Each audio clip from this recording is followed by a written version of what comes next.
Entonces, vamos a comenzar la clase con dos ideas centrales. Uno es que nosotros hacemos hoy la introducción a lo que es la materia y cómo se maneja la materia.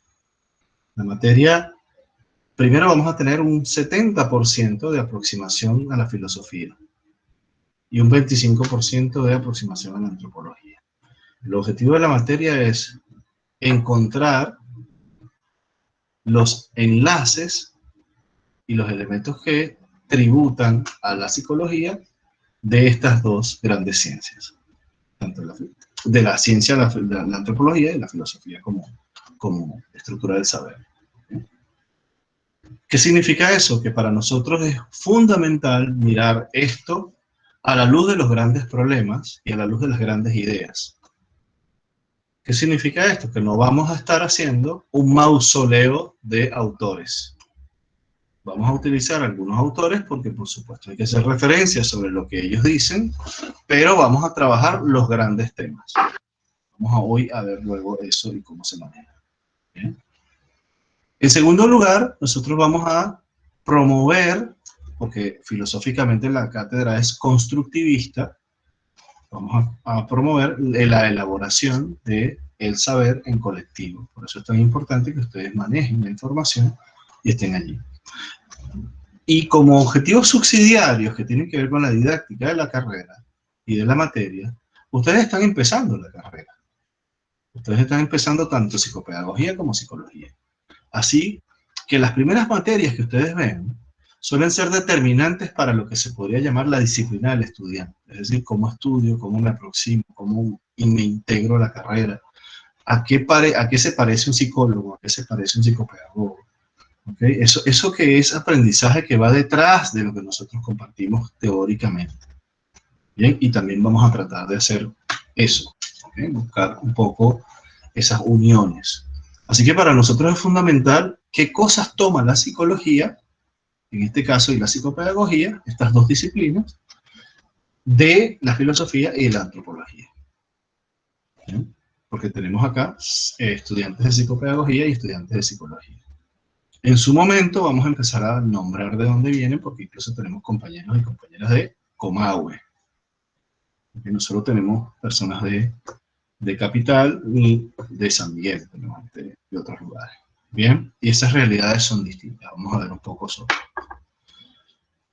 Ya vamos a entender hoy, a partir de hoy, por qué incluimos esto y qué tiene que ver. No solamente es el hecho de que la filosofía es el fundamento base de la ciencia, y ambas son ciencias.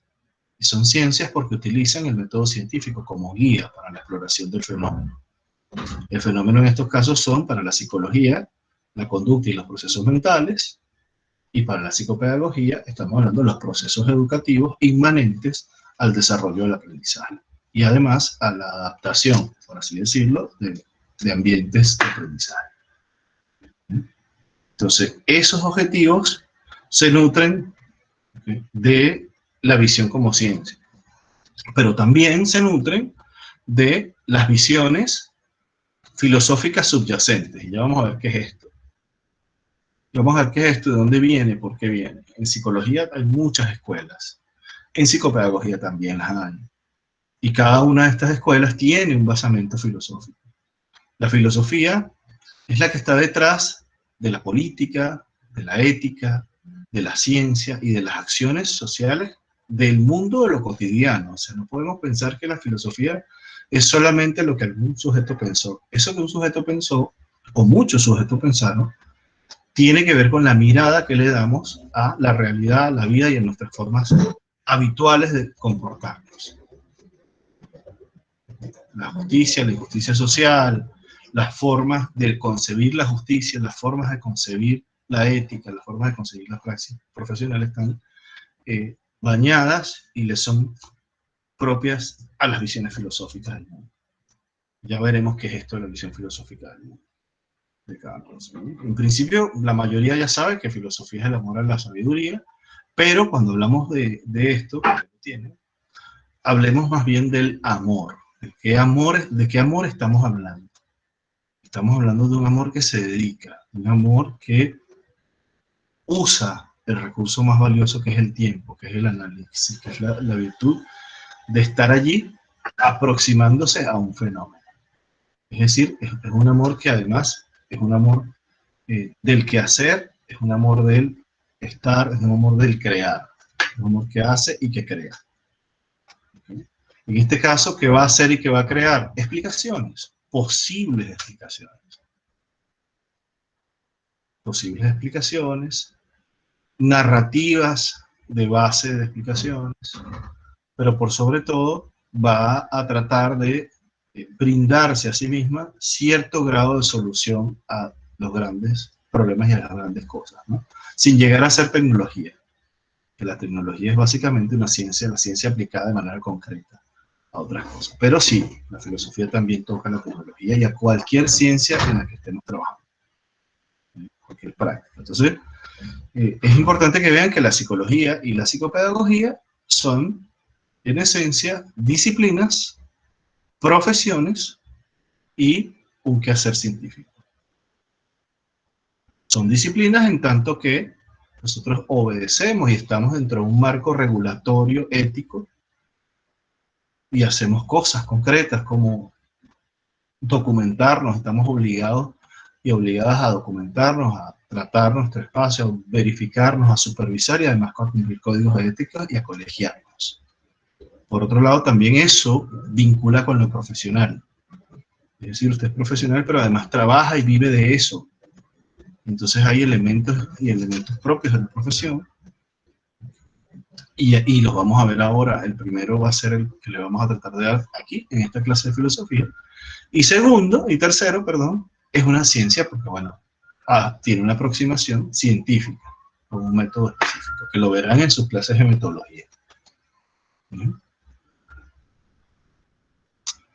Eso es fundamental. Entonces, cuando nosotros hablamos acá, y eso es lo primero de la práctica como estudiantes, es que nosotros podemos empezar a conversar sobre la doxa. ¿Qué es la doxa? Es el saber de lo cotidiano. Es lo que la gente dice. Es aquello que se cree. Ustedes entran, en algunos casos, plenos de doxa, y la carrera, la profesión, cualquiera que esta sea su segunda, su primera carrera, les va a orientar hacia el epísteme, que es el conocimiento. Es decir, que cuando habla, esto es como cuando usted va y se toma una cerveza con su amigo. Con su amigo, usted comparte doxa. Uy, porque no hay nada más fastidioso que un amigo que quiera imponerte tu Wikipedia personal, su Wikipedia personal, ¿no? Con esos conceptos, esas cosas, ¿no? Es nada más fastidioso que eso. Es más fácil comer maní o pochoclo y beber la cerveza. Profe, ¿Sí? ¿puede que la doxa tenga algo que ver con el concepto de sentido común? Sí, sí, sí. Tiene que ver con el sentido común, en el Claro. concepto de que el sentido común se relacionaba con las experiencias vividas para formular... sí, también para poder tratar de explicar de alguna manera cómo se van a llevar a cabo las cosas en base a lo experimentado. Sí, estamos hablando en este caso de un conocimiento que es, estoy haciendo notas, ¿okay? Es más que conocimiento, es saber. La doxa es saber popular, es saber de la interacción, puede venir de la experiencia, puede estar construida en el mito, puede estar en esto. Pero la doxa no es el material de trabajo, es el material de trabajo, pero no es básicamente la forma en que nosotros como psicólogos y psicopedagogos nos vinculamos con nuestros pacientes, con las personas con las que estamos, con las instituciones, no. Nosotros tenemos que conversar, y entonces por eso les decía lo del amigo. Doxa es lo que converso con mi amigo, que puede ser un tipo muy letrado, ojo. O sea, una persona muy, muy, muy agradable, qué sé yo. Pero no me va a estar diciendo conocimiento, ¿no? En cambio, el conocimiento, es decir, lo que nosotros hacemos, que es epísteme, es aquello que está fundamentado por un paradigma, por un encuadre teórico, y por unas ideas, unas ideas trazadoras filosóficas o Perdón, científicas. la episteme no era el conocimiento verdadero que se producía en ese mundo tangible que se hablaba de la razón y Claro, demás. claro, Ok. tiene que ver con eso. La epísteme es conocimiento científico. Epísteme, por ejemplo, es teoría. La teoría es el fruto más preciado del proceso epistémico. Ahora, ¿qué significa eso? Que cuando ustedes conversen en la clase, vamos a tratar de hacer eso, hablar a partir de los autores, de las autoras, de lo que tenemos allí. Y vamos a pedir, por supuesto, el análisis y el abordaje de lo dóxico, es decir, de aquello que está en nuestro conocimiento y nuestro sentido común. ¿Okay? Pero vamos a ir haciendo esto. Entonces, lo que hace la universidad es irte convirtiendo en eso. Por eso les decía que uno va con el amigo a hablar de los problemas y se toma un par de cervezas y come maní o, bueno, o alguna gaseosa si no toman alcohol, pero con el psicólogo y con el psicopedagogo usted no hace eso. Usted va a que le respondan algunas preguntas de manera concreta. ¿Okay? Y eso es una gran diferencia. Para llegar a de lo uno a lo otro, hay que estudiar, hay que tener otras cosas. ¿Bien? Por ese lado. Es importante, es muy importante, que nosotros podamos también identificar cómo se construye ese saber. Y eso lo vamos a ver. La ciencia, la línea de pensamiento filosófico que estudia el saber es la epistemología.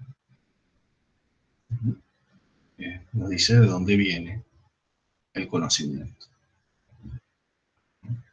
Existen grandes tratados sobre epistemologías de la ciencia, y la epistemología de la ciencia es básicamente lo que dice cómo hacer ciencia. Lo van a ir viendo en adelante y los que cursen el doctorado en algún momento verán materias propias de la epistemología. Bien.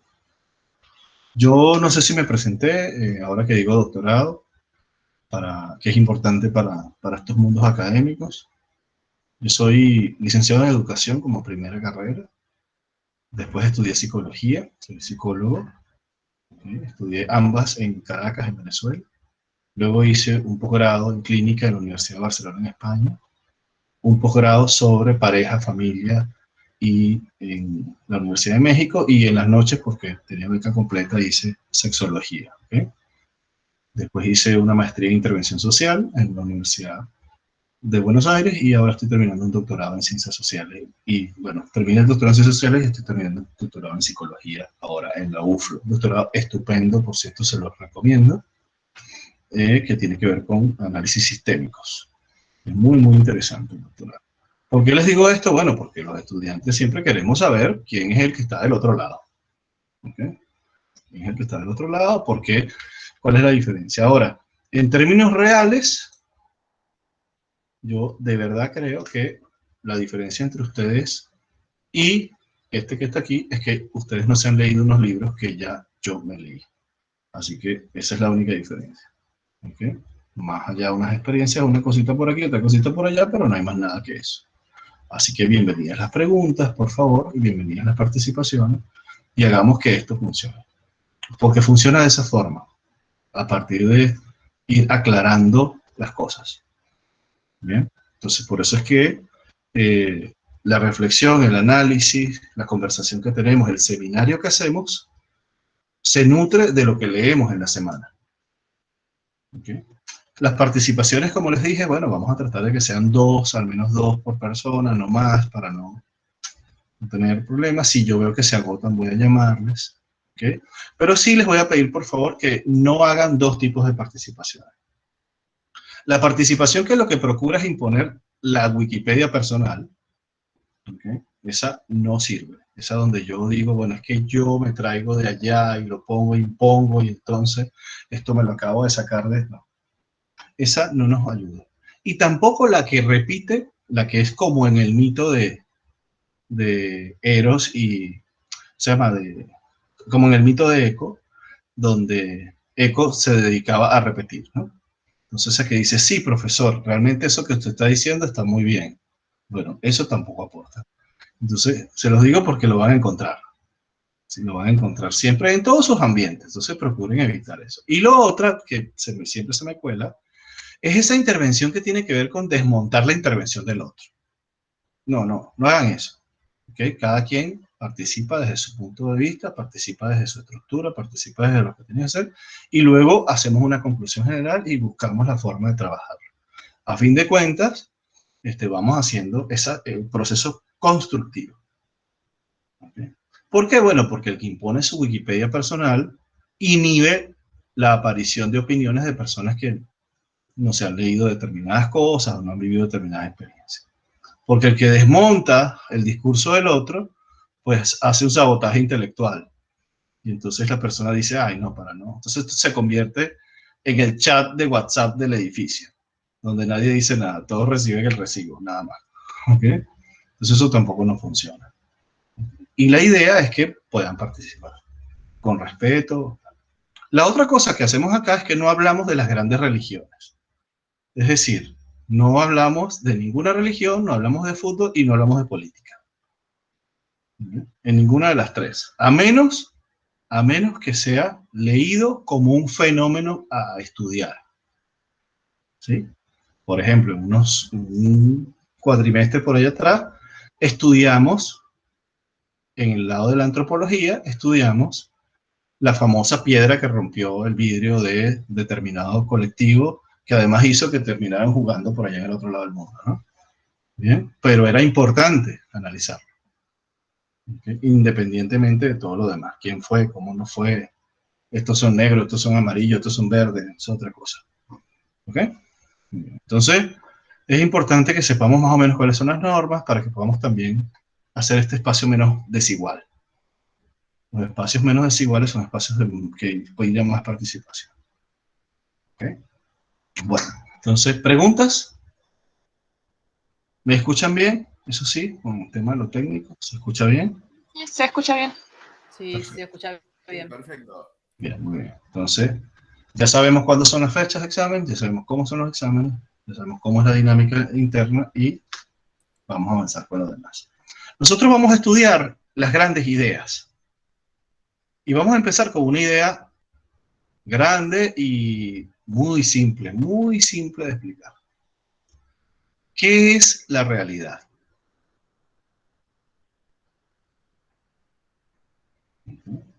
Les pregunto para ustedes, ¿qué es la realidad? ¿Existe la realidad? ¿No existe? ¿Cómo es este asunto? Es lo que cada uno percibe Puede como ser. real. Según a La veces. realidad también, profe, puede ser la experiencia que uno tiene con respecto a cómo afrontar la vida.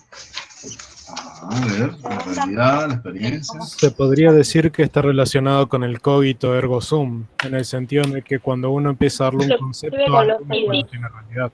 Ya va. Aquí no, espérate. En realidad, experiencia. Para mí la realidad Cogito ergo sum, que significa pienso luego existo. Okay. Para mí la realidad está relacionada justamente con el doxa y la episteme. O sea, de lo ¿Cómo? que uno puede percibir real y uno de la opinión que uno puede tener. Sí, para mí hay distintas realidades. ¿Qué más? Para mí la está- realidad es subjetiva. Según también las vivencias que tuvimos cada uno, cómo fuimos aprendiendo y depende de eso, a veces vemos realidades distintas. Muy bien, fíjense. Captamos por los sentidos en su momento. Lo que captamos por los sentidos. Y también, bueno, nuestra historia hace que veamos la realidad de acuerdo a lo que hemos vivido. Ok. Creo que también en el video que habíamos visto, que cuando hablaban de Platón, se tocaba el tema del mundo sensible y el mundo de las ideas. Y en base a eso también se jugó un poco de lo que se podía considerar real o no, como por ejemplo las ideas y las impresiones. Ok, De sí, que eso lo vamos a usar en la clase que viene. O sea, Ah, ahora ok. usamos la pura doxa, no te preocupes. Okay. A ver, pero sí, ya voy a hablar un poquito de eso. Gracias. Ajá, ¿qué más? A ver. No logro ver a todo. Podemos decir que la realidad es la forma en que percibimos al mundo. Ajá. ¿Qué más? Sí, pero que cada uno, o sea, en un tiempo y en un lugar similar o en el mismo tiempo y el mismo espacio, pero dos personas por ahí tenemos distintas realidades, percibimos distintas realidades. Creo que agregando a eso, ¿qué tal? Buenas tardes a todos. Agregando a eso, según las creencias de cada uno, o sea, percibimos eso según las creencias de cada uno, eso quise decir. Ok, bien. Hay dos micros abiertos. A ver. ¿Quién habló? Yo estaba hablando. Ah, perdón. Ajá. Angie. Yo, sí. Ajá. Nada, yo decía que tal vez también tiene que ver, además, con el nivel socioeconómico en el que vivimos. O sea, estamos inmersos en diferentes realidades, dependiendo de esa, no sé si estatus o ese nivel en el que vivimos todos, ¿no? No todos tenemos las mismas oportunidades, no todos tenemos las mismas formas de vivir. Tal vez. Ok, tú dices que hay un asunto que está asociado más a eso. Bien. ¿Alguna otra opinión?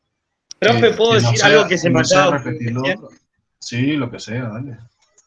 Yo estaba pensando mientras escuchaba a los compañeros y yo digo, bueno, nuestra realidad cuál es, vivimos en el planeta Tierra, formamos parte de un universo, pero a su vez también, como decía María Julia, todos vivimos diferentes realidades, ¿no? Como por ejemplo a cada uno, vos te tocó, por ejemplo, ser profesor, después vos mejoraste con el tiempo, fuiste capacitándote, o sea que también la realidad como que la va formando uno, ¿no? Porque, o sea, vos podés, por decir un ejemplo, ser nacido en un barrio muy bajo y con la experiencia que tuviste en la vida, cómo te fuiste golpeando o no, quizá, ir formándote y cambiar tu propia realidad y hacer una realidad distinta de tu vida, quizá de todo lo que te acompaña. O otro ejemplo puede ser que hayas, no sé, digo, ¿no? Es algo que se me está ocurriendo ahora. Por ejemplo, no sé, ser muy poseedor de muchas cosas y sin embargo, en una realidad que, entre comillas, podría ser muy buena, tirar todo por la borda y despojarte de todo eso y vivir otra realidad distinta a la que viven un montón de personas. Bien. Pero la realidad siempre es la misma, o sea, vivimos en un mundo donde cada uno le da su sentido. A ver. ¿Puedo decir algo? Perdón. Sí, sí, sí. Que la realidad es, en realidad, una idea. Y es esa idea que nos conformamos con todo el bagaje cultural que tenemos, en el medio en el que nos desempeñamos también, aunque parezca reiterativo porque ya se dijo muchas veces, ¿no? Bien, no, bien. A mí me genera como sientan, no sé si controversia o algo, pero bueno, en eso se basa un poco también la filosofía, romperse un poco la cabeza pensando. Pero hablamos de que conocemos mediante las sensaciones, mediante la percepción, pero ¿qué tan real es eso que nos presentan las sensaciones? Si hablamos también de que la realidad es subjetiva, o sea, también entra un poco la razón, porque si me baso nada más en lo sensible, no sé qué tanto confiar en eso. Bien. Yo quiero sumar algo que el tema, está diciendo Melanie. Perdón. Eugenia. Que sí, o sea, adhiero a lo que decía Melanie, creo que es así. Que creo que, o sea, ¿qué tan confiable es? Creo que es más bien una interpretación de lo que nosotros percibimos subjetivamente, o sea, es quizás una interpretación. Eso que decía Eugenia, quizás es como lo que a nosotros le damos un valor, le damos como validez a las cosas. Quizás yo le doy valor a algo que otra persona no le da, y para mí eso es lo que es mi realidad, y para otro eso no es su realidad. Yo creo que hay una realidad que es la objetiva, que es el objeto que existe en sí, y luego está la realidad subjetiva, que es cómo cada uno lo percibe. Las cosas en sí existen y en el planeta están, y cada uno las percibe de una manera distinta. Entonces, por eso la realidad subjetiva es individual de cada uno, y luego, bueno, está lo que realmente es lo objetivo, que, bueno, nadie lo puede alcanzar, pues siempre se ve desde una perspectiva de un sujeto. también está el hecho de cómo uno le puede dar identidad a los objetos dependiendo de su función. Estaba pensando el otro día que, mientras estaba leyendo lo de la clase, que uno ve una silla y le da el concepto de silla porque te puedes sentar en ella. Pero si yo me siento en el piso y apoyo un plato en la silla, pasa a ser una mesa. Y no es como que no pueda hacerlo, es que yo le estoy dando dicha función y al cumplir esa función es como que se convierte en eso. Y ahí es como que juega un poco de lo que es realmente ese objeto. Y si no se aplica a todo lo demás. Había un ejemplo, creo que en el video, con el color rojo, que lo que yo percibo rojo, quizás otra persona percibe como el color rojo, y ahí está, y se relaciona con esta idea, con la idea, con las impresiones. Bien, fíjense, vamos a ir organizando un poco las ideas para ver qué hay. Puede ser, profe, Hablamos, que la sí, realidad es como una construcción de los diferentes hechos que nos fueron construyendo y lo que hacen que estos hechos sean lo que estamos siendo en este momento. Sí, bien. Gracias a todos los que participaron. Fíjense. ¿Puedo agregar una sola cosita, profe? Sí, sí. Que por ahí lo que habría que hacer para definirla es poner distancia. Y es algo que nosotros nos cuesta hacer, poner distancia para definir algo o para estudiar algo, un objeto, un hecho. Es lo que uno debería hacer para analizarlo objetivamente y es lo que como individuos o como sujetos nos cuesta hacer. Muy bien. Bien.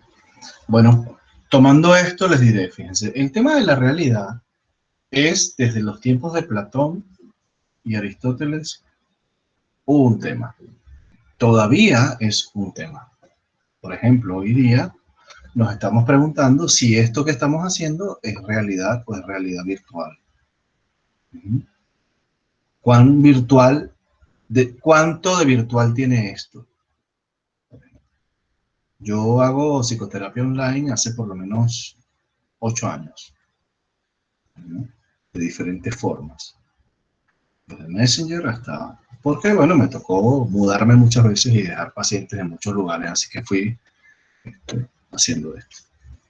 Cuando di un seminario conversacional hace 2 años o 3 en la Universidad de Flores sobre esto, 90% del auditorio estaba asustado, ¿no? Porque era como, ¿cómo hacer un encuadre desde esta perspectiva? Y yo solamente narré mi experiencia. Hoy día, la mayoría de ustedes ya hasta le enseñó las amígdalas a cualquier médico por el teléfono, ¿no? Y además hizo cualquier cosa, tuvo reuniones, fiestas, prendió velitas, en fin, hizo de todo, ¿no? Es más, invitó, generó, es más, algunos tuvieron novios, novias, se multiplicaron los chongos y la chonga, esas cosas que ustedes tienen, en fin. Hoy día, inclusive, dentro del mundo de la sexología y los acuerdos, de las parejas, qué sé yo tengo motivo de consulta. Sergio, mira, me estoy tindereando con alguien, pero no he ido al acto de ir a verlo. Entonces, ¿es infidelidad o no? Y ahí empieza la cosa, ¿no? Porque bueno, no he hecho otra cosa que mirar la pantallita. Entonces, ¿desde dónde le respondo yo? Yo tengo que responderle desde un paradigma, desde un espacio, desde una visión filosófica. Y dirán, bueno, ¿y cómo es esto? Bueno, si yo soy platónico, entonces diré, como te van a decir, las grandes corrientes de psicología que asumen la existencia de algo llamado el inconsciente, que existe una realidad física y existe una realidad psíquica. Para unos es simbólico y para otros es derivado de las interpretaciones. Son conjuntos de construcciones y de estructuras mentales que se crearon. Y nosotros nos preguntamos sobre la realidad porque ¿dónde trabajamos nosotros? ¿Dónde picamos la piedra? Sobre la realidad. Kant nos dice, hey, está el nómeno y está el fenómeno. Donde el nómeno es la cosa que debería estar allí Y el fenómeno es la cosa con la que yo trabajo y veo y estoy. Yo no estoy cierto, no soy cierto, no sé si es verdad, no sé si la cosa que no veo existe, pero con la que veo tengo una experiencia y una relación. Entonces eso se vea llamado el concepto fenómeno. ¿Okay? Kant es heredero de Aristóteles, que es el otro que dice, ya va, hay un mundo de las ideas, hay un mundo de lo sensible, hay un mundo de esto, pero Aristóteles dice, no, hay un mundo que nos preexiste, que está allí, que es concreto, que es material y que podemos experimentar con él. Toda la filosofía, desde ellos hasta ahora, tiende a esas dos grandes columnas, o el pensamiento filosófico platónico o el pensamiento filosófico aristotélico. ¿Bien? Y a su vez, las grandes escuelas de psicología son o aristotélicas o platónicas. Ya vamos a ver cómo es este asunto. ¿Bien? Entonces, ante esto de la realidad, cada uno de estos autores en sus diferentes corrientes han ido respondiendo como uno de los grandes temas. La pregunta la van a ver en sus textos, sobre de qué está constituida la realidad. Ah, bueno, de moléculas, de átomos, es un mundo dual, no es un mundo dual, lo van a ir viendo. Son reflexiones acerca de eso. Y eso tiene que ver con cómo yo abordo esa realidad, cómo me aproximo a esa realidad. Hoy día, desde la filosofía de la ciencia, se dice que la realidad es una construcción intersubjetiva, es decir, es un acuerdo. Pero entonces llega filósofos de la ciencia que dicen, se plantean cosas como, ajá, ¿y cuánto dura un fenómeno de realidad?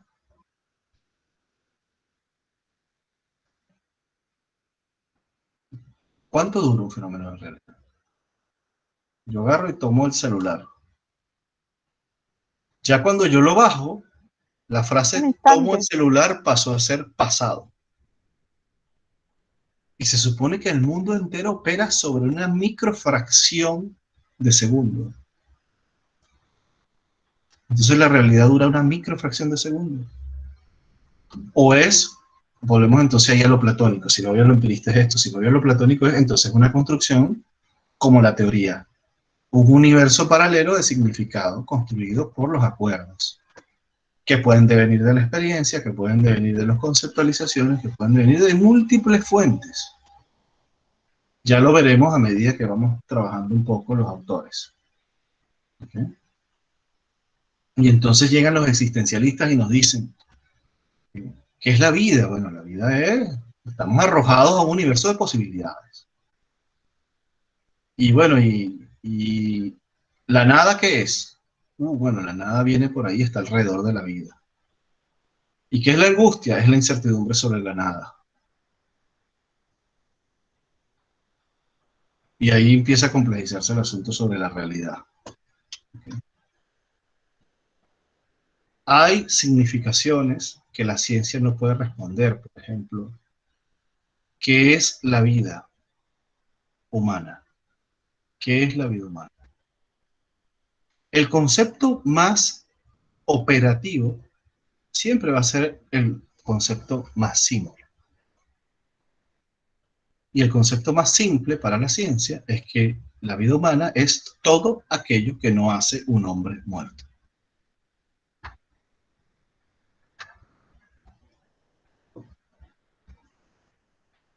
Y aquí este profesor se puso denso y nos metió un montón y nos explotó todos los pochoclos.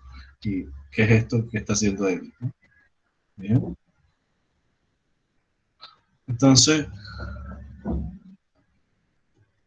imagínense eso, ¿no? Por definición. Entonces, la realidad, para poder conceptualizarla, incluso tenemos que ponernos de acuerdo.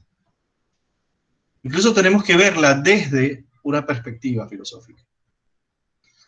Con los años, es muy probable que en su cuarto año se encuentren de nuevo conmigo porque yo colaboro con una cátedra que es la cátedra del Seminario de Planificación de Carrera. Y en esa cátedra, la primera pregunta que les va a hacer este negrito que está acá va a ser, ¿ya encontraron el sujeto o la sujeta con la que van a trabajar? ¿Desde qué perspectiva lo van a hacer? ¿Desde qué escuela lo van a hacer? ¿Desde dónde lo van a hacer? Ustedes dirán, bueno, ¿y qué tiene que ver esto con filosofía? Bueno, tiene que ver con que los conceptos filosóficos de la vida, la realidad, la existencia, son los mismos conceptos que están dentro de las formas en que las personas y nosotros como profesionales intervenimos sobre las realidades. Voy a ser un poco más explícito. Herederos, escuelas psicológicas herederas del mundo platónico. Hablamos de psicoanálisis, escuelas psicoanalíticas, escuelas analíticas como lo junguiano. Para que no me pregunten más adelante, yo soy de formación junguiana. ¿Okay? Entonces, ¿en qué creemos nosotros? Por así, y uso la palabra creemos así como caramelo envenenado, ¿no? Eso no es tan dulce. Nosotros asumimos que existe una cosa llamada el inconsciente. No podemos aproximarnos al inconsciente de una manera directa, lo hacemos a través de sus manifestaciones. Pero de que existe, existe. ¿Será que existe? ¿Será que realmente existe? Entonces, desde ahí, yo sí puedo decir que la conducta de ese señor que está llegando a mi consulta está guiada por la construcción simbólica de su propio mundo de ideas. Pero tiene manifestación, una manifestación torpe, burda, reprimida, corta y parca en la realidad. Y entonces esa representación, esa disociación y esa distancia entre lo que él piensa de sí mismo y lo que hace de sí mismo genera el síntoma, el malestar. Para eso, entonces yo tengo que plantearme ideas existencialistas. Entonces ahí aparece Heidegger, Kierkegaard, aparece Nietzsche. Y entonces le da una existencia a eso. Pero si yo decido irme hacia lo comportamental, si yo decido irme hacia otros elementos, yo entonces haré teoría de la observación, haré registros conductuales, haré procesos de encadenamientos de conducta, y entonces miraré al sujeto por lo que hace, no por lo que piensa. Y el pensamiento lo manejaré como conductas subverbales. Y entonces seré conductista cognoscitivista. Entonces entenderé que hay cibernética interna en su mente que funciona. Y operaré sobre su realidad a partir de otra forma. Es decir, usted puede en tanto que usted hace. Y entonces ahí hablamos de la filosofía alemana del ser ahí, del Dasein, que lo vamos a ver. El hombre, la persona es en tanto que hace. Otros fundamentos filosóficos te dirán, el hombre es en tanto que piensa. Entonces aparece Descartes diciendo, pienso, luego existo.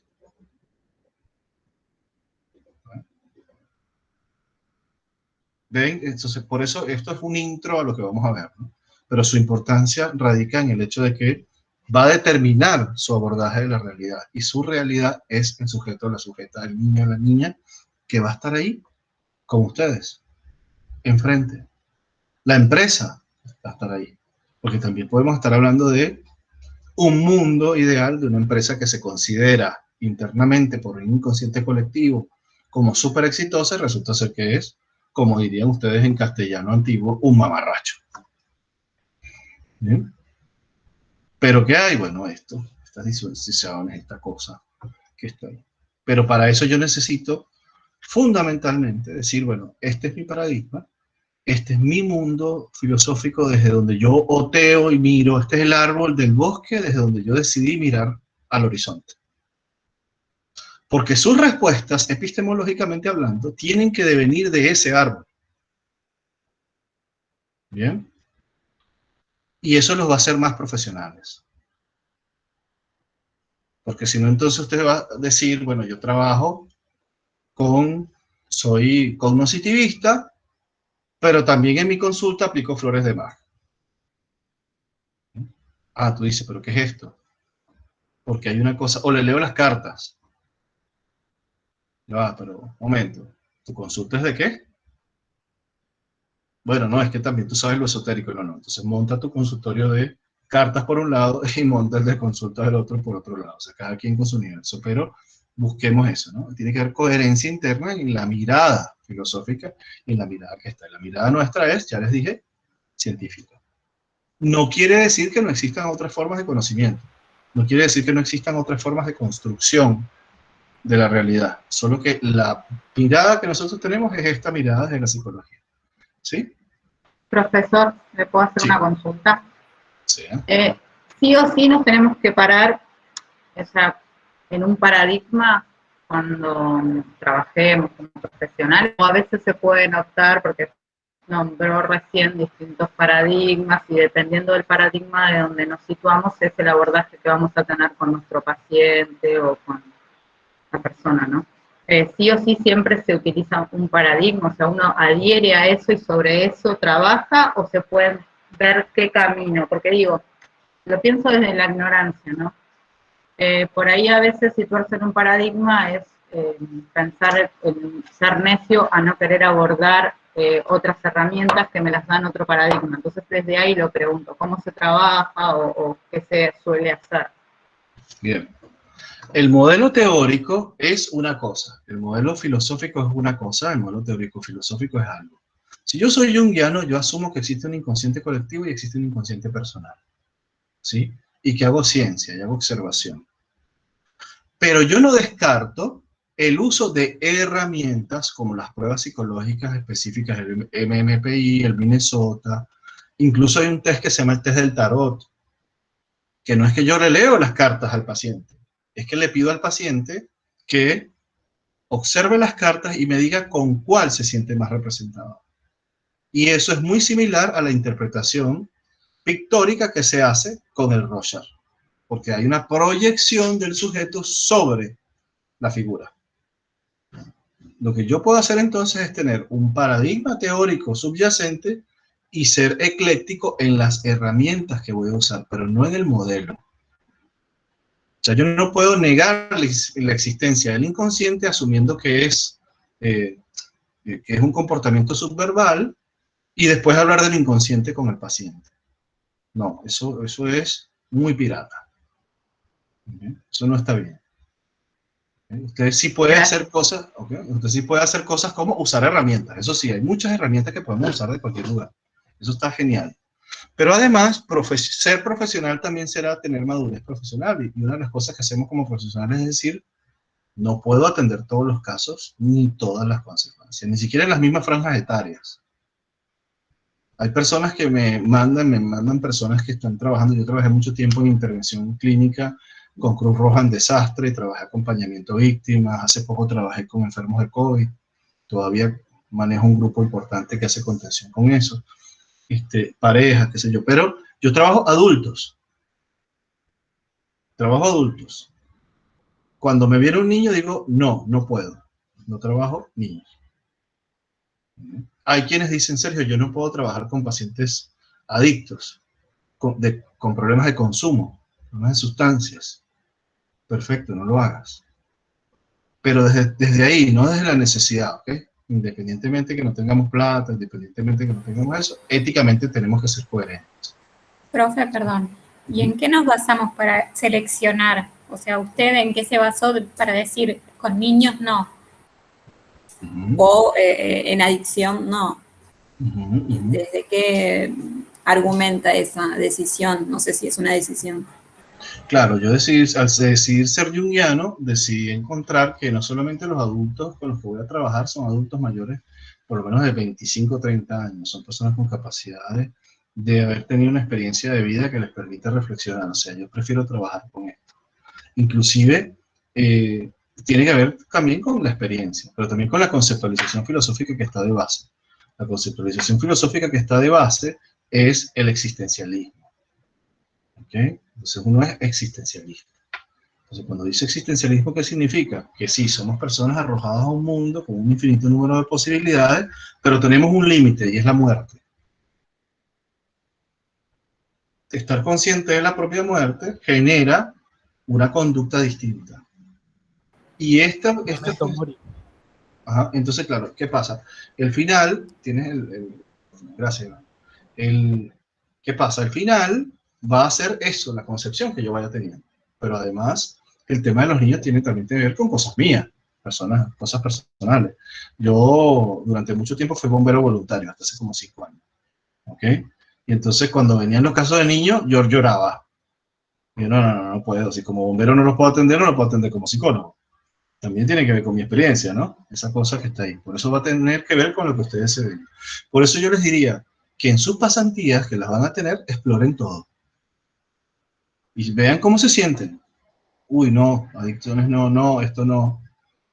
Okay. Es importantísimo. Bien, volviendo a esto. Entonces va a tener que ver con también la concepción del mundo, está asociada con la concepción filosófica que está de base.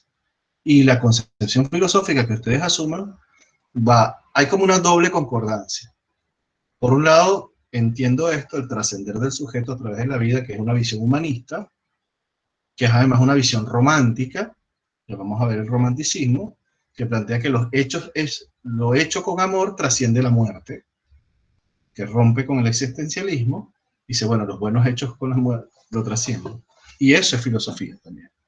¿Okay? Está ahí. Vamos a ver algunos autores románticos, algunos autores existencialistas. ¿Bien? Pero también tenemos aquellos que plantean que no, que existe otras cosas. Por ejemplo, hay unos autores que plantean lo espiritual, la dimensión espiritual, dentro de esto como algo que trasciende, entendiendo al alma como la manifestación de Dios. Y eso está allí, y es filosofía que está ahí y que es válida, como la manifestación de Dios. Pero también tenemos a personas como Nietzsche, en su fábula famosa que me permito repetir, que es y bajóse Zaratustra de la montaña, donde había convivido con el sol en la cueva, con el águila, se encontró a una persona en el río y le preguntó, hombre, ¿qué estás haciendo? Y el hombre le dice, aquí, trabajando y adorando a Dios. A Dios, sí, el objetivo central de mi vida, lo que a mí me llena es adorar a Dios. Y completa Nietzsche diciendo, pobre hombre, para sus adentros, pobre hombre no sabe que Dios ha muerto.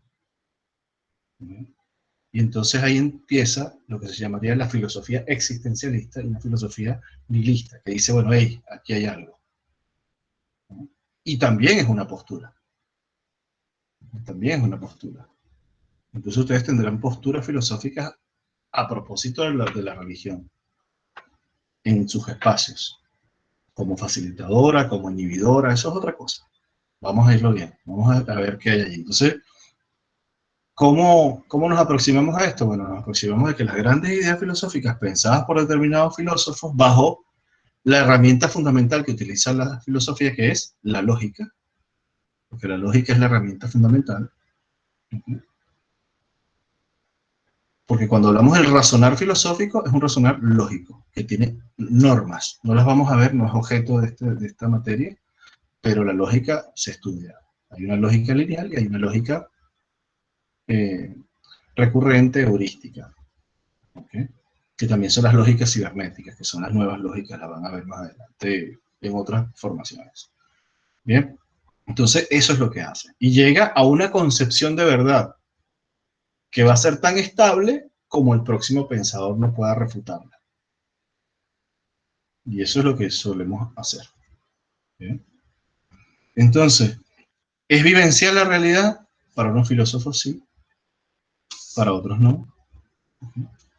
Para unos filósofos será realmente otra cosa, una construcción.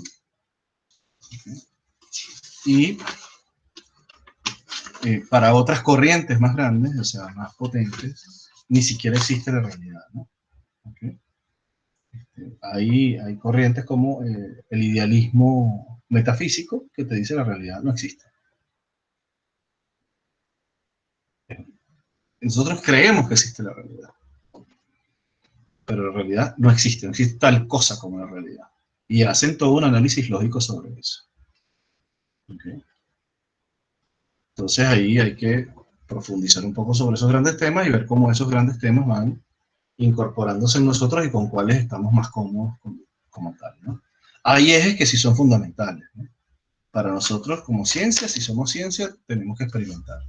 Así que tenemos algo de funcionalistas y algo de empiristas. Como si esas son razones básicas. Pero entonces me voy a lo otro. De acuerdo a la escuela que yo vaya a formarme, en la que yo vaya a formarme, si voy a la técnica del psicoanálisis, que es una técnica, entonces yo tendré que ser un poco dualista. O sea, yo tendré que ir a ver si este mundo de los dos espacios está y funciona. ¿Bien? Va a depender de cómo lo trasciendes. Y si tú trabajas con los temas de lo espiritual, lo personal, lo transpersonal, estarás entonces en la escuela transpersonal y entenderás que hay un trascender entre lo que me pasó hacia la vida de mi padre, mi propia vida y la vida de mis hijos en un análisis transpersonal, que es válido también.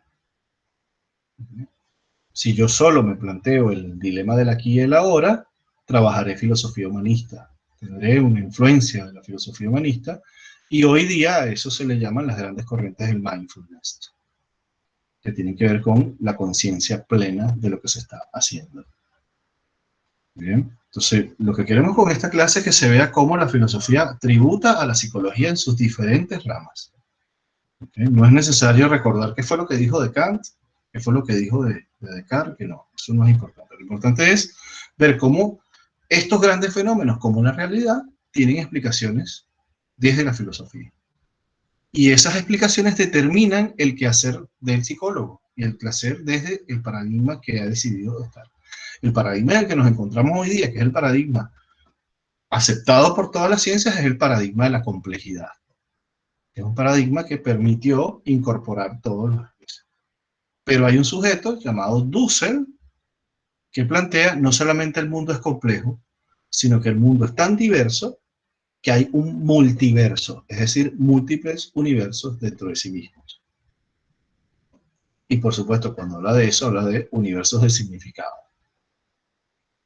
Y el señor Dussel es el motor ideológico hoy día de los movimientos de la diversidad y de otros, esta diversidad que se defiende de la globalización y otras cosas. ¿Bien? Hoy día los filósofos hablan de cibersociedades. Tienen filósofos como Kul Jung Han, con un libro muy interesante que se llama El Enjambre, donde habla de cómo nosotros vamos excluyendo lo distinto, y que las redes sociales sirven para eso, por ejemplo.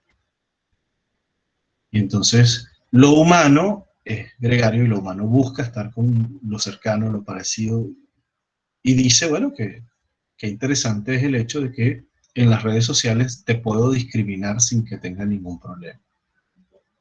Es decir, yo puedo seguir a quien quiero y puedo anular, darle suprimir a quien no quiero.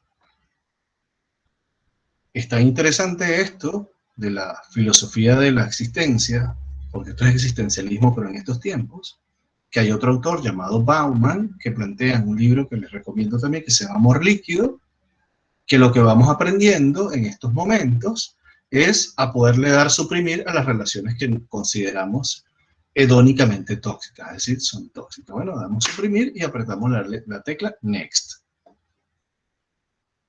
Y eso es lo que explica, a grandes rasgos, por qué hoy día una relación que dura 10 años es catalogada como una estupenda relación.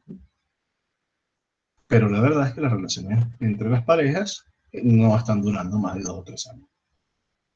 Porque hay toda una corriente individualista que proviene tanto de la filosofía como del quehacer cotidiano que está determinando nuestras formas de actuación. Así que la filosofía está en todos lados. Solo que hay que saber encontrarla, ¿no? Y está ahí. ¿Preguntas? Mucha información. Demasiada, perdonen. Esto es como ver la vaca completa. Luego le vamos a hacer unos cortecitos y la vamos a ir viendo. No, está bueno, está muy interesante. Bien, bien. Okay. Yo quería decir algo. Interesante y lo que estaba pensando cuando María Julia preguntó es que me parece que esto uno lo va a ir viendo a lo largo de toda la carrera, ¿no es cierto? Uno va a ir tomando una postura filosófica según lo que vayamos transitando, ¿o no? Así es, así es. Así es. Sí, esa es la forma y la experiencia también. y los conceptos. Cuando lees, te das cuenta con qué te va abriendo los espacios. Lo que sí yo les invito es que ustedes tengan la actitud de apertura. O sea, léanlo todo, experimentenlo todo y quédense con lo bueno. Quédense lo que para ustedes, y entonces volvemos a lo bueno. ¿Qué es lo bueno? Lo que para mí es bueno, dentro de los conceptos y los criterios, por supuesto, de la ética, eso sí. Siempre, es lo que nos ponemos. Sí, sería como una maduración profesional. Claro, claro. Por ejemplo, hay cosas que van a aprender. Una de ellas es que no tenemos instinto. Que no existe una cosa llamada el instinto materno o el instinto paterno. Porque los etólogos, que son los estudiantes del comportamiento, psicólogos de animales, y los psicólogos se pusieron a ver y se dieron cuenta que no existe en nuestra raza humana un comportamiento que se dispare bajo las mismas claves ambientales y que se reproduzca de la misma forma en todo el mundo. Así que algo como el instinto materno no existe. Y cuando empezaron a creer las teorías instintivas de la personalidad, cuando existían, llegaron a tener más de 1150 instintos distintos determinados hasta que se dieron cuenta que no era posible. Así que no existe algo como el instinto materno, existe la función materna. Culturalmente eres empujada o empujado a hacerla, empujada en este caso, por ahora, o rechazas o no por la educación. O lo decides por tu propia experiencia, pero es una función. Es una función. Eso es lo que permite cosas como alquilar un vientre, por ejemplo. Eso es lo que explica por qué en tiempos de la Edad Media existían tantos expósitos en los pueblos italianos. Porque las monjas dejaban un nicho rotatorio en una pared de atrás, que se llamaba expósito, para colocar a los niños. Le daban vuelta y como no tenían apellidos, eran llamados expósito. Entonces esto no es de ahora, viene de más atrás. Así que... Profesor, ¿tampoco existe el instinto de supervivencia? Tampoco. ¿No hay instintos? No existen instintos de nosotros. Existen algo que se llaman restos arquetipales. Eso los vamos a ver cuando veamos Jung, que vamos a ver un capítulo de Jung en este trabajo, porque Jung ancla cultura y filosofía. Por eso lo vemos como autor. ¿Y qué diferencia hay entre instinto y función? Entonces, como para entender todo.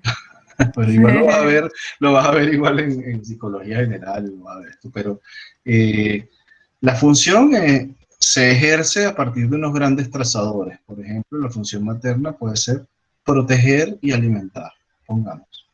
Tú decides proteger y alimentar. Las formas en las que tú ejerces la protección y la alimentación son distintas. ¿Okay? Pero no existe la misma forma de proteger y alimentar en todas las personas, entonces ya no es instintivo. ¿Okay? Si usted ve, ¿alguno de ustedes ha tenido mascotas? Los que tienen mascotas saben que cuando se activa determinado instinto, por lo menos a morir, ellos ya usted sabe que dejaron de comer, se metieron en un rinconcito, están por ahí, eso, y cualquiera que los vea les va a decir que haya tenido eso, les va a decir, sí, mi perra hizo eso, mi perro hizo eso, mi gato hizo lo mismo. Se reproduce en los animales. En nosotros no. Tenemos millones de formas de irnos a morir. Profe, perdón, entonces el instinto serían como pasos, no sé cómo decirlo sinceramente, acá en la China, en cualquier lado, humanamente, digamos, no tenemos esos pasos a seguir, que sería instinto, o sea, cada persona va a actuar de distinta manera, entonces por eso no es instinto. Exacto, por eso. Profe, ¿y lo que se llamaba pulsión?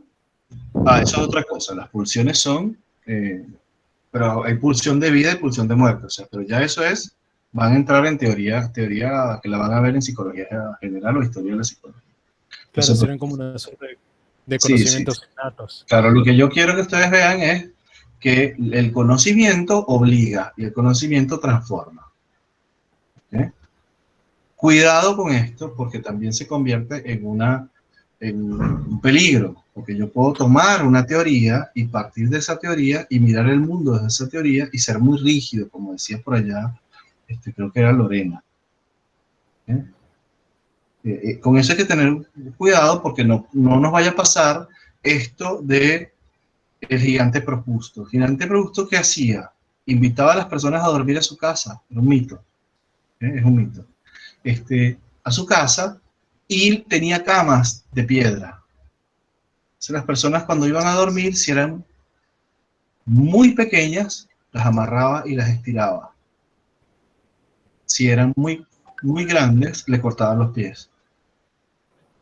Entonces, cuidado con olvidar que la realidad nos preexiste y que la teoría es una construcción colectiva del quehacer de los científicos.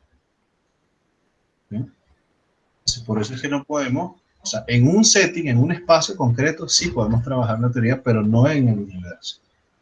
Es limitada per se. Esas visiones son limitadas per se. Bien, entonces la idea es esa, que ustedes no se queden atrapados. Hay quienes ven solo a través de una escuela, solo a través de las cosas de abajo. En el quehacer disciplinar puede ser que sí, pero en la vida, ojo con eso, ¿no? Inclusive también en la investigación. No olvidemos eso, y ahí sí seríamos platónicos. ¿Qué es la teoría y qué son los constructos teóricos que conforman un paradigma? Un conjunto, un reservorio de acuerdos de los científicos y de los filósofos. Bien, entonces, teoría es una aproximación a la realidad, que es una aproximación sensible, burda, de lo que podría ser la realidad. ¿Eso qué significa? Que todavía no hemos respondido en ninguna forma. Hemos tratado de hacerlo y estamos todavía tratando de hacerlo, esa pregunta de qué es la realidad. ¿Bien? Profesor, una consulta. Así como hay filósofos hombres destacados, ¿hay mujeres? Porque siempre se habla de filósofos hombres. Sí hay. Vamos a trabajar algunos autores, vamos a plantear algunos, pero sí hay. Hay menos porque recuerda que, bueno, el paradigma machista, el imperio machista académico, en la academia hay mucho machismo también. Ya hoy día no es así. No nos pasa que en la psicología, véanlo ustedes, en la psicopedagogía, somos pocos. Así que hoy día quienes producen ciencia son, y hacer filosófico también hay mujeres y hay muchas. Así que sí. Y bueno, hay historias nefastas de mujeres que escribieron bajo seudónimos de hombres para poder ser reconocidos. Pero eso lo vamos a ir eliminando, ¿no? Eso va a ir pasando. Y ustedes tienen esa tarea, pues, de escribir y de hacerlo. Y algo que para cerrar les voy a decir es que una vez que se gradúen, tienen una responsabilidad. Tienen una responsabilidad de que el mundo conozca las realidades de sus pacientes y las realidades de los espacios en los que ustedes están. No puede ser que una psicopedagoga o una psicóloga pase viendo 15 años pacientes y no tenga nada que decir. Solo se dedique a la práctica. Eso no puede pasar. Eso no puede pasar bajo ningún concepto. Yo les voy a compartir una investigación que hice. Yo trabajé desde lo junguiano sobre el arquetipo del héroe. Porque todo el mundo decía que los bomberos eran héroes. Entonces me dediqué a preguntarles en América Latina a más de 300 personas, y hacerles entrevistas, y descubrimos que el denominador común era el sobreviviente, no el héroe. La mayor parte de los bomberos voluntarios, y de los bomberos, pero sobre todo los bomberos voluntarios, son personas que apreciaron, que vieron algo que no pudieron resolver, o que tuvieron algún temor de no poder responder a una situación de crisis de emergencia, o que transitaron por una situación de ese estilo. Y entonces, muy lejos de lo que piensa la sociedad, ellos realmente están conectados más con el arquetipo del sobreviviente que con el arquetipo del héroe. ¿Se ve?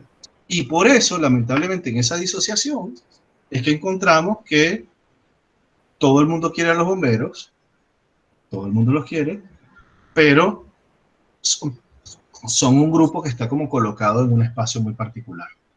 Ahí. ¿Okay? No tienen financiamiento, hay una serie de cosas que se traducen en lo que está ahí. Fíjense cómo transforma esa investigación la realidad, porque el conocimiento también transforma la lectura de lo otro. Entonces hay que preguntar, hay que conectar cosas, hay que ver. ¿Okay? Hay que ver qué pasa. Muchos pacientes psiquiátricos tienen reincidencias, no por lo que dice el médico o la médica que está en el paradigma clásico, diciendo es que este señor, o alguien que dice no te toman las pastillas porque no quiere, o porque la familia dice que no cree. Es que realmente esa persona no tiene los recursos para ir a comprarlo. ¿Okay?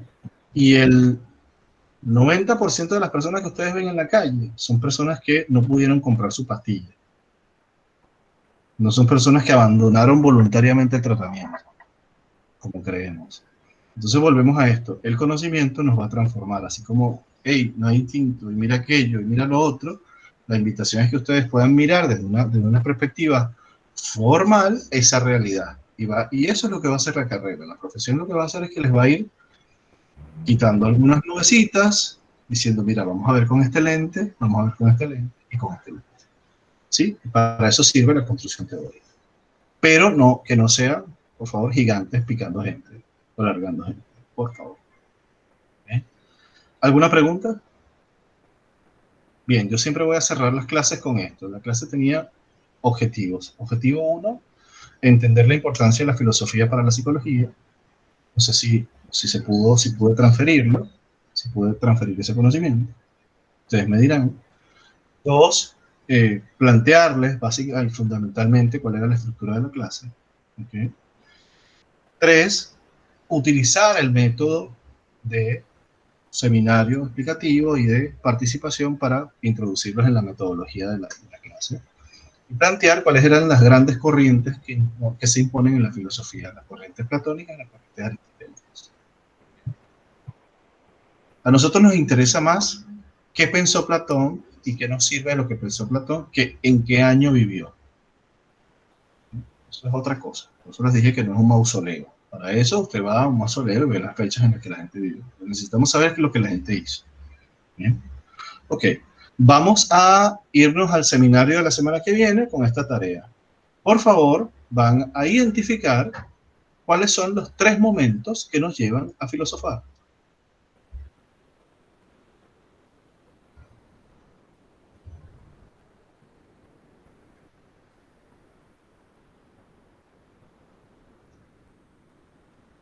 Esa es la tarea. A la luz de lo que tienen allí, de todo lo que vieron, adelantaron, ¿cuáles son los 3 momentos que llevan a filosofar? Sugerencias. Esperen a que termine la clase siguiente para trabajar los materiales de la clase. Como ya saben, es seminarial, para que no les haga sombra. Ese proceso en psicología cognitiva se llama ensombrecimiento. Como la información anterior nubla el acceso a la información posterior. Bueno, si no hay otra cosa, les doy las gracias por estar acá y hemos terminado la clase por el día de hoy porque hemos logrado el objetivo. ¿Preguntas? Perdón. Sergio. Sí. Discúlpame. El material que escribiste sobre el camino del héroe, eso, ¿podemos acceder fácilmente para leerlo o después en algún momento lo vas a pasar vos? Está en algún, no es solo una investigación que se publicó está publicado en los anales del 7º Congreso Latinoamericano de Psicología Junguiana. Está publicado en un congreso. En algún momento si se los paso si quieren, pero lo que no quiero es hacer esto egocéntrico de yo tengo cosas que he escrito y léanme a mí. Lo que quiero que con mi experiencia es más bien, mira cómo esto puede transformar en un pequeño espacio. Ahora luego viene lo otro, cómo yo entreno a las personas para que no los vean de esa forma, ¿no? Igual van a tener un blog, hay un blog que yo tengo que lo vamos a usar para la cátedra que tiene que ver con cosas junguianas que están por ahí, pero eso cuando nos toque Jung. ¿Qué más? Perdón, no acerca el texto que hay de 500 páginas, puede ser que entendió que tenía muchas páginas. Si puede decir cuáles son los capítulos que... Ahí lo dice, en el material lo dice, pero te lo puedo decir. Está escrito, Gabriela, está escrito ahí. Es en el capítulo 1. Una consulta, ahora sí, rápida. No me quedó claro el tema de leer antes, o sea, no entendí la sugerencia que planteaste. Muy bien. Perdón. Hoy llegamos habiendo leído el material, ¿cierto? Pero hoy estábamos haciendo una intro en general, ¿sí? Sí. Este material lo vamos a leer a la luz de la asignación que les di ahora, es decir, cuáles son los 3 momentos que nos llevan a filosofar. Con esas preguntas trabajamos los materiales. Lo que queremos es que el abordaje del material esté guiado por una pregunta generadora. Eso es lo que lo hace didáctico, lo que hace andragógico, ¿no? ¿Bien? Ok. Eso es lo que les dije, son esas pequeñas preguntas que hacen los psicólogos que no tienen nada de ingenuidad. Bueno, esas. Gracias. Perfecto. Entonces, ¿qué pasa? Ahí va a estar el material desde la tarde. De repente yo estoy cargando material para la clase de las 2 de la tarde y también cargo el material de las 18 horas. ¿Sí? Entonces, no vamos a usar ese material para lo que vimos ahora. Vamos a usar el otro material. ¿Bien? Perfecto, gracias. ¿Algo más? Profe, buenas noches. Yo llegué tarde en la clase. El jueves que viene tenemos clase con usted entonces. Y otra cosa, no sé si mis compañeros o compañeras preguntaron, ¿el método evaluativo cómo va a ser o eso lo va a explicar a medida que pasen las clases? ¿Cómo sería eso? Perdón que me anticipe. No, la realidad es que lo explicamos, pero para no repetirlo, porque ya son las 8, yo te voy a invitar a que veas la clase completa en los primeros minutos de la clase que va a estar colgado en la pestaña. Bueno, pero, muchas gracias, profe, y disculpe. Rápidamente te respondo, no te preocupes. Hay 2 evaluaciones que son de múltiple choice, hay 2 recuperaciones de esas múltiple choice, y hay un examen final si no promocionas, todos promocionan. A grandes rasgos es eso. Las fechas ya se las di. Las voy a poner también en el cartel. ¿Alguna otra cosa para dejar de grabar? Profe, ¿puedo hacer la última pregunta? Sí. Disculpe que sea reiterativo y repetitivo. Para la clase que viene, entonces, quizá trabajamos entonces lo que dio en la primera clase, que fue el video y la pregunta en el foro, ¿no? Y para la clase que viene trabajaríamos lo que es la actividad 2. No. Los materiales de la actividad 2, que es esta, o sea, nosotros, todo lo que está colgado, los libros que están colgados, los vamos a trabajar a la luz de estas preguntas que les hice. Ok, dale, gracias. De todos modos, en la ficha, ustedes van a encontrar en cada una de las clases la ficha y dice la actividad. Hoy les voy a colocar cuál es la pregunta generadora. Les voy a decir, la actividad de esta clase corresponde a hacer esto. Sí, yo se los hago justo ahora, yo cuelgo con ustedes y lo hago. ¿Sí? Y procuraré que la computadora no esté tan caliente ni hirviendo como para bajar el video y poderlo colgar hoy mismo. ¿Sí? ¿Algo más? Bueno, que estén bien, nos vemos la semana próxima, a la misma hora, el mismo link, ¿okay? Solamente le dan al aula y listo. Muchas gracias, buenas noches. Chao. Gracias, profe. Buenas noches para todos. Muchas gracias, profe. Muchas gracias.